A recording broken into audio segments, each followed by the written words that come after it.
ನನಗೆ ಕಾಲ್ ಬರುತ್ತೆ, ಡೈರೆಕ್ಟ್ ಮಾತಾಡೋದು ಹರಿಹರಸ್ ಅಂತ ಹೇಳ್ತಾರೆ. ಸೊ ಅಯ್ಯಪ್ಪ ಕಾಲ್ ಮಾಡ್ತಾರೆ ಅಂತ ಮಂಕಿ ಪುಸ್ತಕ ಸಿನಿಮಾದಲ್ಲಿ ವಿಭಿನ್ನ ಪಾತ್ರ ಕೊಟ್ಟಿದ್ದಾರೆ. ಆಕ್ಸಿಜನ್ ಹಾಕ್ತಾರೆ. ಸೊ ಮೈನ್ಯೂಟ್ ಏನೋ ಧೂಳು ಹೋದ್ರೂ ಸಾಯ್ತಾನೆ.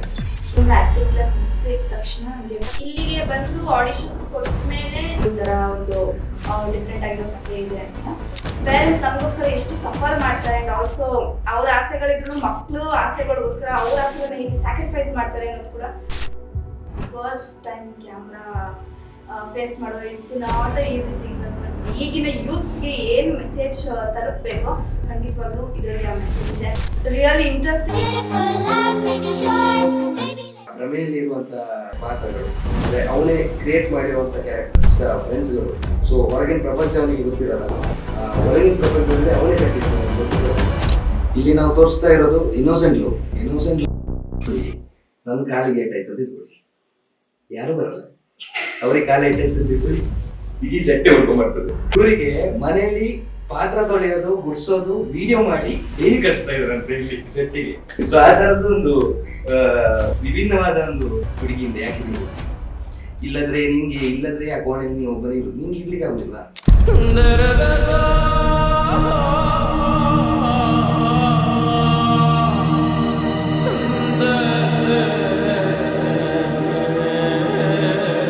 ಜೀವನದಲ್ಲಿ ಸೊ ಮಗ್ಗಿ ಪುಸ್ತಕ ಅಂತ ನೆನೆಸ್ಕೊಂಡ್ರೆ ಯಾವ ಮೆಮೊರೀಸ್ ಎಲ್ಲ ಜ್ಞಾಪಕ ಬರುತ್ತೆ ಇಬ್ರದ್ದು?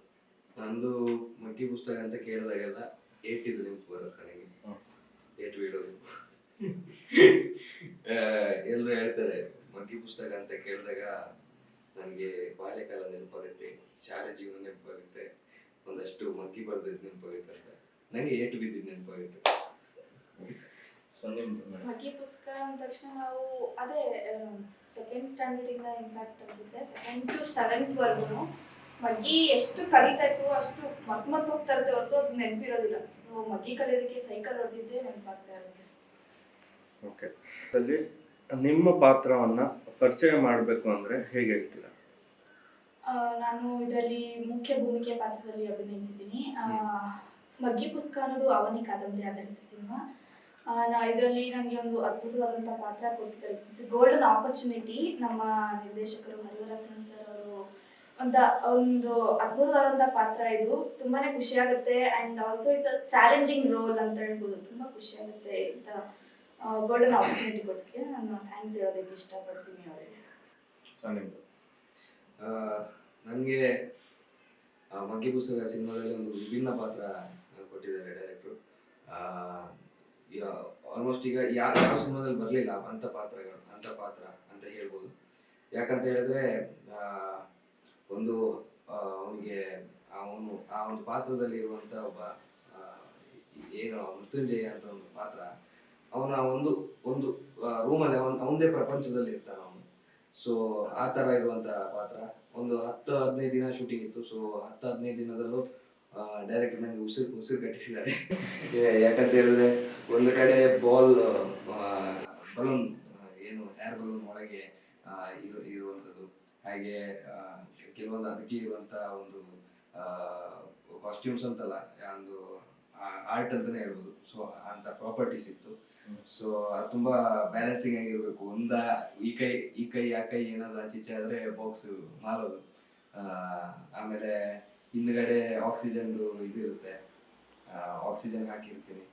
ಸೊ ಅಂದರೆ ಪಾತ್ರ ಹೇಗೆ ಬರ್ತದೆ ಅಂತಂದರೆ ಅವ್ನು ಹೊರಗೆ ಬಂದರೆ ಅವನಿಗೊಂದು ಮೈನ್ಯೂಟ್ ಏನೋ ಧೂಳು ಹೋದ್ರೂ ಸಾಯ್ತಾನೆ.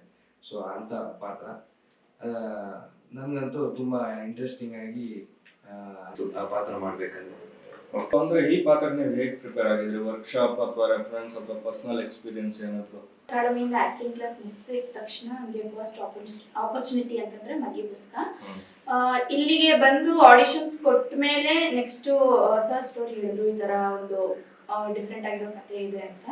ನಾನು ಕತೆ ಕೇಳ್ತಿದ್ದಂಗೆ ಸೆಕೆಂಡ್ ಥಾಟ್ಸ್ ಇಲ್ಲವೇ ಇಲ್ಲ ಅಲ್ಲಿ. ನಾನು ಸರ್ ಅವತ್ತೇ ಹೇಳಿದೆ, ಸರಿ ಸರ್ ನಾನು ಮಾಡ್ತೀನಿ ಅಂತ ಹೇಳಿ ಮೈಸೂರು ರಮಾನಂದ್ ಸರ್ ಅವ್ರ ಕ್ಲಾಸಲ್ಲಿ ನಾನು ಒಂದಷ್ಟು ಈ ಪಾತ್ರಕ್ಕೆ ಏನು ಬೇಕೋ ಒಂದಷ್ಟು ಪ್ರಿಪ್ರೇಷನ್ಸ್, ಅಂದರೆ ಆ ಪಾತ್ರ ಅಂದರೆ ತುಂಬ ಸೆನ್ಸಿಟಿವ್ ಹುಡುಗಿ ಹೇಗೆ ಇರಬೇಕು ಅದಕ್ಕೆ ನಾವು ಪ್ರಿಪೇರ್ ಆಗ್ತಾ ಹೋದ್ವಿ. ನನಗೆ ಪ್ರಿಪರೇಷನ್ ಅಂತ ಹೇಳೋದು ಏನಿಲ್ಲ. ಒಂದಿನ ರೆಸ್ಟ್ ಮಾಡ್ಲಿಕ್ಕೆ ಹೇಳಿದ್ರು. ನಾನು ಮೈಸೂರಲ್ಲಿ ರೆಸಾರ್ಟ್ ಮಾಡಿದ್ರು. ಆಲ್ಮೋಸ್ಟ್ ಒಂದು ಶೂಟಿಂಗ್ ಆಗಿತ್ತು. ನಂದು ಮಿಡಿಲಲ್ಲಿ ಬಂದಿರೋದು. ನನಗೆ ಈ ಸಿನಿಮಾ ಬಂದಿರೋದು ಹೇಗಂತ ಹೇಳಿದ್ರೆ, ನಾನು ಮಾಲೆ ಹಾಕಿದೆ. ಸೊ ಕನ್ನಿಸ್ವಾಮಿ ಆಗಿದೆ ನಾನು. ಕನ್ನಿಸ್ವಾಮಿ ಆದಾಗ ನನಗೆ ಕಾಲ್ ಬರುತ್ತೆ. ಅದೇ ದಿನ ಮಾಲೆ ಹಾಕಿದ್ದೆ ನಾನೇ. ನಾನು ಡೈರೆಕ್ಟರ್ ಮಾತಾಡೋದು ಹರಿಹರಾಸನು ಅಂತ ಹೇಳ್ತಾರೆ. ಸೊ ಅಯ್ಯಪ್ಪ ಕಾಲ್ ಮಾಡ್ತೀರ ಅಂತ ಅಲ್ಲಿಂದ ಅದು ಆ ಒಂದು ಅಂದರೆ ಅಯ್ಯಪ್ಪ ಏನೋ ಕೆಲಸ ಕೊಟ್ಟಿದ್ದಾರೆ ಆ ಥರ ಸಿಗುತ್ತೆ ನನಗೆ, ಏನೋ ಅನುಗ್ರಹ ಕೊಟ್ಟ ಥರ ಇರುತ್ತೆ. ಬಟ್ ನನಗೆ ಮಾಡ್ಲಿಕ್ಕೆ ಒಂದು ಟೆನ್ಷನ್ ಏನಂದರೆ, ನಾನು ಕನ್ನಿಸ್ವಾಮಿ, ನನಗೆ ಎಲ್ಲೂ ಹೋಗುವಾಗಿಲ್ಲ. ನಾನು 2 ತಿಂಗಳು ಏನೂ ಮಾಡಲ್ಲ, ಶೂಟಿಂಗ್ ಏನಕ್ಕೂ ಹೋಗಲ್ಲ, ಎಲ್ಲಿಗೂ ಹೋಗಲ್ಲ, ಇಲ್ಲೇ ಇರ್ತೀನಿ, ಗುರುಸ್ವಾಮಿ ಜೊತೆ ಇರ್ತೀನಿ ಅಂತ ನಾನು ಫಿಕ್ಸ್ ಆಗಿಬಿಟ್ಟಿದ್ದೆ.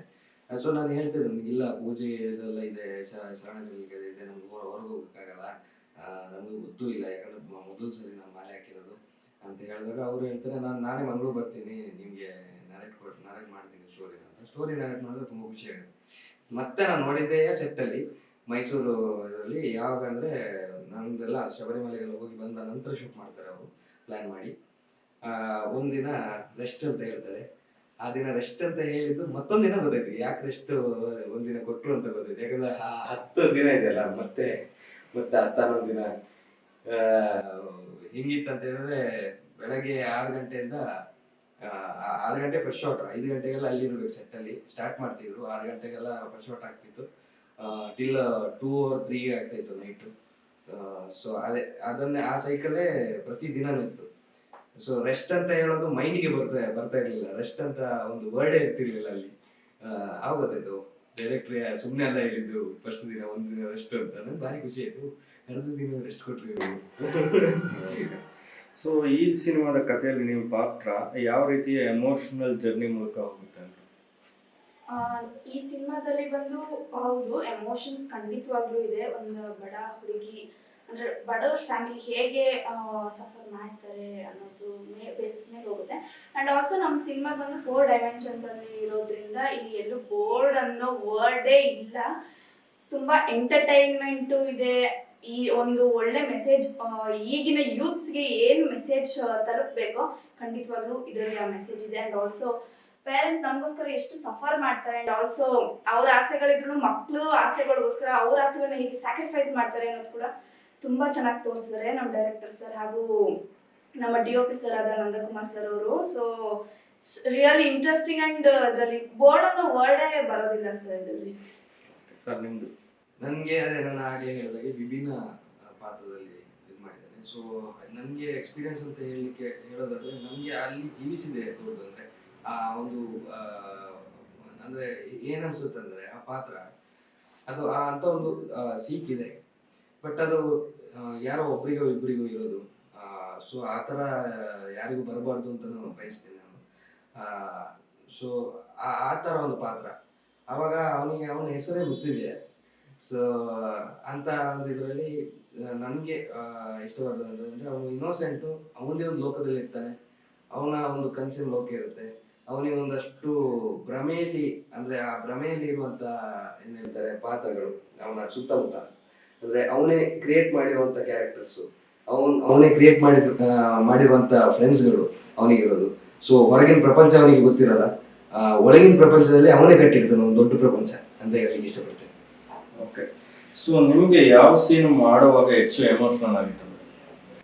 ಎಮೋಷ್ನಲ್ ಎಲ್ಲ ಸೀನ್ಗಳು ಎಮೋಷ್ನಲ್ ಇದ್ದೇ ಇದೆ ಸರ್. ಬಿಕಾಸ್ ನಾನು ತುಂಬ ಸೈಕಲ್ ಹೊಡೆದಿರೋದು ಎಮೋಷ್ನಲ್ ಸೀನ್ಸ್ಗೋಸ್ಕರ.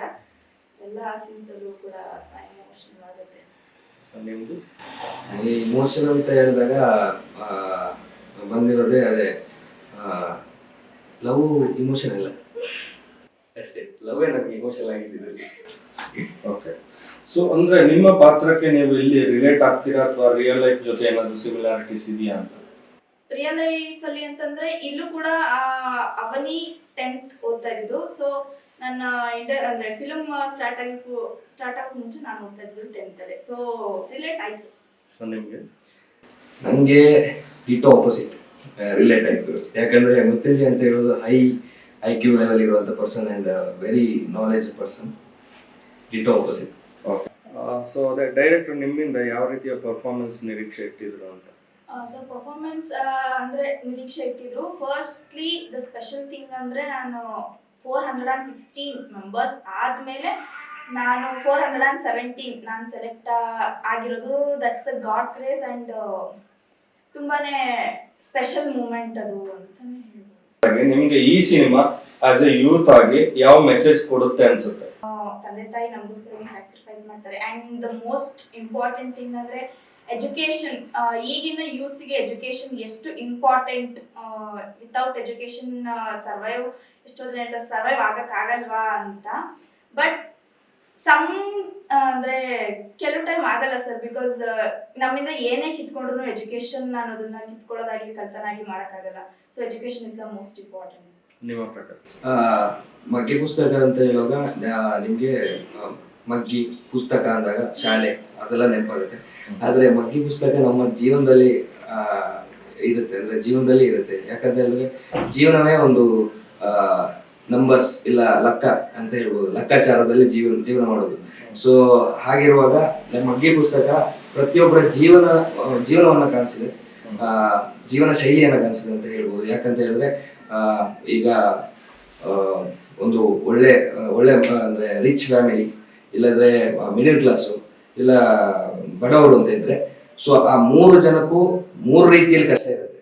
ಆ 3 ರೀತಿಯ ಕಷ್ಟನೂ ಇಲ್ಲ ಸುಖನೂ ಸಂತೋಷನೂ ಹಾಗೆ ಅವರಲ್ಲಿ ಇರುವಂತಹ ಇನ್ನೋಸೆನ್ಸ್ ಆಗಿರ್ಬೋದು, ಅವೆಲ್ಲ ಮಗ್ಗಿ ಪುಸ್ತಕದಲ್ಲಿ ಕಂಡು ಬಂದಿದೆ.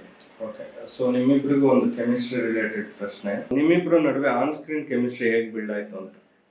ಅಲ್ಲಿ ಅಂದ್ರೆ ಫಸ್ಟ್ ನಾವು ಮಾತಾಡ್ಬೇಕಲ್ವಾ, ಒಂದು ಕೆಮಿಸ್ಟ್ರಿ ಬಿಲ್ಡ್ ಆಗ್ಬೇಕಾದ್ರೆ ಒಂದು ಚೂರಾದ್ರೂ ಮಾತಾಡ್ಬೇಕು, ಕಾನ್ವರ್ಸೇಷನ್ ಗೊತ್ತಿರ್ಬೇಕು, ಹೆಂಗೆ ಅವರು ಯಾವ ತರ ರಿಯಾಕ್ಟ್ ಆಗ್ತಾರೆ, ಇಲ್ಲ ಯಾವ ತರ ಇರ್ತಾರೆ ಅಂತ. ಫಸ್ಟ್ ಹೋಗಿ ಮಾತಾಡ್ತೇನೆ ನಾನು ಇವ್ರ ಹತ್ರ, ನಮಸ್ತೆ ಅಂತ ಹೇಳ್ತೇನೆ. ನಮಸ್ತೆ ಅಂತ ಹೇಳಿದ್ರೆ ಅವರೇನೋ ಅಲ್ಲಿ ಡಿಸ್ಕಷನ್ ಮಾಡ್ತಾ ಇರ್ತಾರೆ, ಅಲ್ಲಿ ಯಾರ ಹತ್ರ ಬೇರೆನೋ ಕತೆ ಇರ್ತದೆ ಅಲ್ಲಿ. ನಮಸ್ತೆ ಅಂತ ಹೇಳ್ತೀನಿ, ಏನಿವಾಗ ಅಂತಾರೆ. ಸೊ ಏನಿವಾಗ ಅಂತ ಕ್ವಶನ್ ಬಂದಾಗ ನಮಗೆ ಹೆಂಗಿದು ಅಂತ ಅಲ್ಲಿಂದ ನಾನು ಇಲ್ಲ ಏನಿಲ್ಲ ಅಂತ ಹೇಳಿ ಹೋಗ್ತೇನೆ ನಾನು. ಅದಾದ್ಮೇಲೆ ನಮಗೆ ಹೇಗೆ ಇದು ನೆಕ್ಸ್ಟ್ ಡೇ ಶೂಟು ಹಾಗೆ ಆದ ಫಸ್ಟ್ ಡೇ ರೆಸ್ಟ್ ಕೊಟ್ಟಿದ್ರಲ್ಲ, ಆ ದಿನ ಆಗಿರುವಂಥ ಕಥೆ ಇದು. ಸೊ ಹೆಂಗೆ ನಾನು ಕನೆಕ್ಟ್ ಆಗಲಿ ಅವ್ರ ಹತ್ರ ಅಂತೇಳಿ ತುಂಬಾ ಮಾತಾಡ್ಲಿಕ್ಕೆ ಟ್ರೈ ಮಾಡಿದೆ. ಮಾತಾಡ್ತಾ ಅಂದ್ರೆ ಒಂದು ಕ್ಷಣದಲ್ಲಿ ನಮಗೆ ಓಕೆ ಇವರು ಫ್ರೀ ಆಗ್ಲಿಕ್ಕೆ ಸ್ಟಾರ್ಟ್ ಆದ್ರು, ಓಕೆ ಫ್ರೆಂಡ್ಲಿ ಆಗ್ಲಿಕ್ಕೆ ಸ್ಟಾರ್ಟ್ ಆದ್ರು. ಫ್ರೆಂಡ್ಲಿ ಆದ ನಂತರ ತುಂಬಾ ಸಖತ್ತಾಗಿತ್ತು, ತುಂಬಾ ಸಪೋರ್ಟಿವ್ ಆಗಿತ್ತು. ತುಂಬಾ ಅಂದ್ರೆ ಹೇಗೆ ಹೇಳೋದು, ಏನಾದ್ರು ನನ್ನ ಕಡೆಯಿಂದ ಏನಾದ್ರು ಮಿಸ್ಟೇಕ್ ಆಗ್ಲಿಕ್ಕೆ ಹೋದ್ರು ಮ್ಯಾನೇಜ್ ಮಾಡ್ತಾ ಇದ್ರು. ಸೊ ಆ ತರ ಇತ್ತು. ಹೌದು ಸರ್, ನಾವು ಲೈಕ್ ಆ ಕನೆಕ್ಟ್ ಆಗೋದು ತುಂಬಾ ಟೈಮ್ ತೊಗೊಳ್ಳಿಲ್ಲ. ಹಾಗೆ ಮಾತಾಡ್ತಾ ಫ್ರೀ ಆಗಿ ಇದ್ದಿದ್ರಿಂದ ತುಂಬಾ ಟೈಮಿಂಗ್ ತಗೊಂಡಿಲ್ಲ ಸರ್. ಸೊ ಮೊದಲ ದಿನದ ಶೂಟಿಂಗ್ ಹೇಗಿತ್ತು ನಿಮ್ಗೆ? ಕಂಫರ್ಟಬಲ್ ಆಗಿತ್ತಾ? ಹೇಗೆ ಡೈರೆಕ್ಟರ್ ಕಂಫರ್ಟ್ ಮಾಡೋದು? ಮೊದಲನೇ ದಿನದ ಶೂಟಿಂಗ್ ನಾನು ಫುಲ್ಲು ನರ್ವಸ್ ಆಗಿದ್ದೆ sir. Because first time camera face ಮಾಡೋದು it's not a easy thing ಅಲ್ವಾ. ಡೈರೆಕ್ಟರ್ ಸರ್ ಅಷ್ಟು ಕಂಫರ್ಟ್ ಝೋನ್ ಕೊಟ್ಟು, ಇಲ್ಲ ಮಗಳೇ ನೀನು ಮಾಡ್ತೀಯಾ, ನಿನ್ನ ಕೈಲಿ ಆಗುತ್ತೆ ನೀನು ಮಾಡು ಅಂತ ಅಷ್ಟು ಚೆನ್ನಾಗಿ ಹೇಳ್ಕೊಟ್ರು. ಸೊ ಹಾಗಾಗಿ ನರ್ವಸ್ ಇತ್ತು, ಬಟ್ ಆದ್ರೂ ಚೆನ್ನಾಗಿತ್ತು. ಪ್ರತಿ ಸಿನಿಮಾ ಮಾಡ್ಬೇಕಾದ್ರೂ ನಮಗೆ ಭಯ ಇರುತ್ತೆ, ಅಂದ್ರೆ ಹೆಂಗೆ ಟೀಮ್ ಹೆಂಗಿರುತ್ತೋ, ಡೈರೆಕ್ಟರ್ ಯಾವ ತರ ಇರ್ತಾರೋ ಅದೊಂದು ಇರುತ್ತೆ ಅಲ್ವಾ. ಸೊ ಹೇಗೆ ಫೇಸ್ ಮಾಡಬೇಕು, ಹೇಗೆ ಏನು ಮಾತಾಡ್ಬೋದು ಇದೆಲ್ಲ.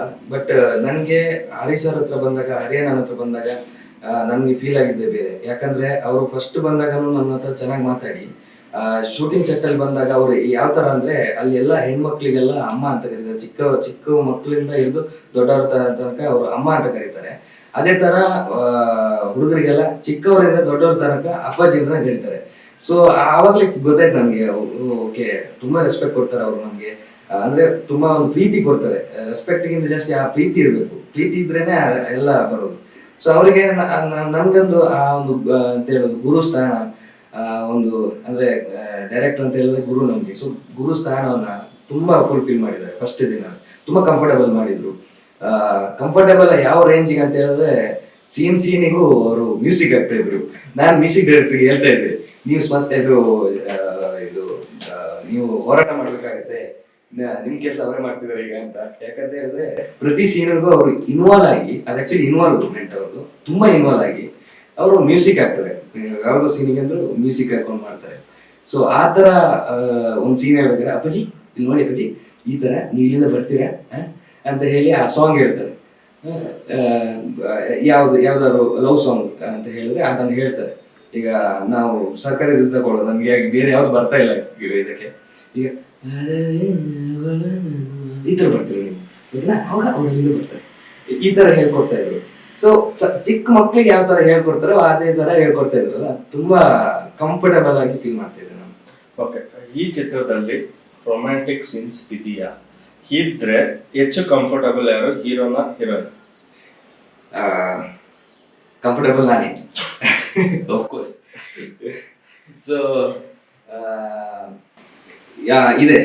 ಇದೆ ಅಂತ ಹೇಳಿದ್ರೆ ಹೆಚ್ಚು ಅಂತ ಹೇಳಿ ಅನ್ಸ್ಲಿಕ್ಕೆ ಆಗಲ್ಲ, ಯಾಕಂದ್ರೆ that is A innocent love.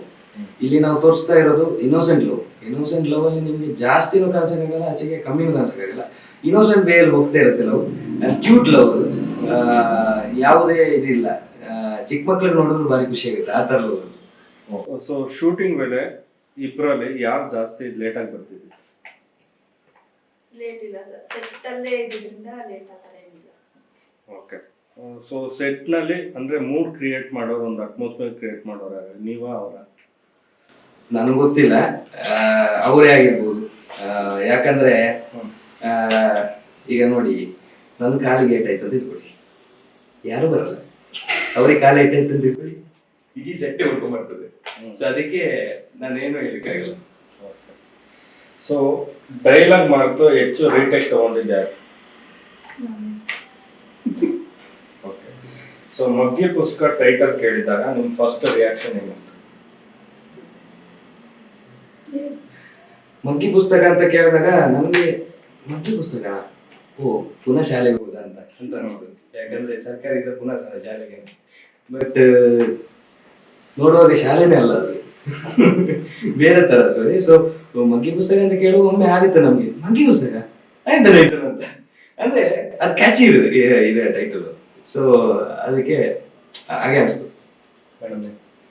ಮಗ್ಗಿ ಪುಸ್ತಕ ಅಂದ್ರೆ ಎಷ್ಟೋ ಫಿಲ್ಮ್ಸ್ ಟೈಟಲ್ಸ್ ಕೇಳಿದ್ವಿ. ಮಗ್ಗಿ ಪುಸ್ತಕ ಅಂದ ತಕ್ಷಣ ಏನೋ ಇದ್ರಲ್ಲಿ ಇನ್ನೂ ಏನೋ ಡಿಫ್ರೆಂಟ್ ಆಗಿದೆಯೇನೋ, ಅಂದ್ರೆ ಲೈಕ್ ಸ್ಕೂಲ್ದು ಕಾಲೇಜ್ ಈ ತರ ಇದೆಯೇನೋ ಅನ್ಕೊಂಡೆ. ಬಟ್ ಬಂದ್ಮೇಲೆ ಗೊತ್ತಾಯ್ತು ಇನ್ನು ತುಂಬಾ ವಿಷಯಗಳು ಇದ್ರಲ್ಲಿ ತಿಳ್ಕೊಂಡಿದ್ವಿ ಅಂತ. ಸೊ ನಿಮ್ಮ ಕೋಸ್ಟಾರ್ ಬಗ್ಗೆ ಒಂದು ಸೀಕ್ರೆಟ್ ಅಥವಾ ಯಾವ್ದಾದ್ರು ಫನ್ನಿ ಹ್ಯಾಬಿಟ್ ಇಬ್ರು ಅನ್ನೋದು ರಿವೀಲ್ ಮಾಡಬೇಕು.